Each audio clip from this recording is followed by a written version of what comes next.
সহ নিত্য প্রয়োজনীয় জিনিসের দামগুলো একটু লক্ষ্য করবে মাননীয় সরকারি দলের সদস্যবৃন্দ এবং মন্ত্রীবৃন্দ এবং সরকার। মানুষকে শান্তিতে থাকতে দিতে হবে।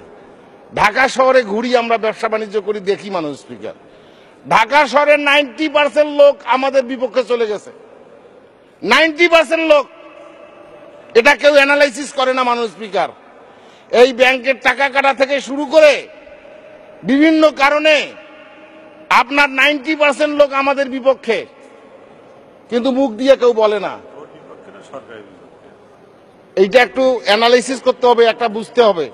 সরকারের বিপক্ষে চলে গেছে 90% লোক। ঢাকায় 18টা সিট, একটা সিট পাবেন কিনা আমার সন্দেহ আছে। আমি কিন্তু যা বলতেছি আজকে সত্য কথা বলতেছি, আপনারা যাই মনে করেন না কেন। এইটা অ্যানালাইসিস করেন, এইটা রেকটিফাইড করার আপনারা চেষ্টা করেন। দ্রুত এই চাউল এবং নিত্য প্রয়োজনীয় জিনিসের দাম কমানোর চেষ্টা করেন আপনারা, দয়া করে। ফাঁকা বুলি মারিয়েন না, বহুত ফাঁকা বুলি মারছেন, ক্ষমতা পিচ্ছিল জিনিস। এইসব কি মানুষ স্পিকার? যেটা বলবো সেটা করবো, এই তামেশা কেন মানুষ স্পিকার? জাতির সঙ্গে, মানুষের সঙ্গে, দেশের সঙ্গে তামাশা কিসের মানুষ স্পিকার? এটা কি জাতীয় সংসদ কি তামাশার জায়গা?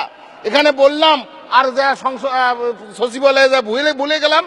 আর আমরা কি অবস্থা, আমরা এমপিরা কি অবস্থায় পড়ি মানুষ স্পিকার?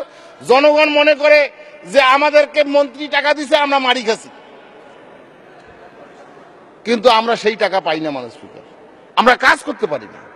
ওনারা বলে দেয় না, বলে দেয় না, এটা কোন কথা মানুষ স্পিকার? আমাদেরকে বিইজ্জত করার কোনো অধিকার কি তাদের আছে? আমাকে কথা দেয় সংসদে, মানুষ মনে করে যে হয়ে গেছে, আর পরে না হইলে জুতো দিয়ে মারে মানুষ স্পিকার। আমাদেরকে খুব কষ্ট লাগে মানুষ স্পিকার। এই দিকটা লক্ষ্য রাখা সবারই দরকার। আমরাও এমপি, ওনারাও এমপি। আমরাও জনগণের কাছে যা ভোট চাই, ওনারাও জনগণের কাছে যা ভোট চায়।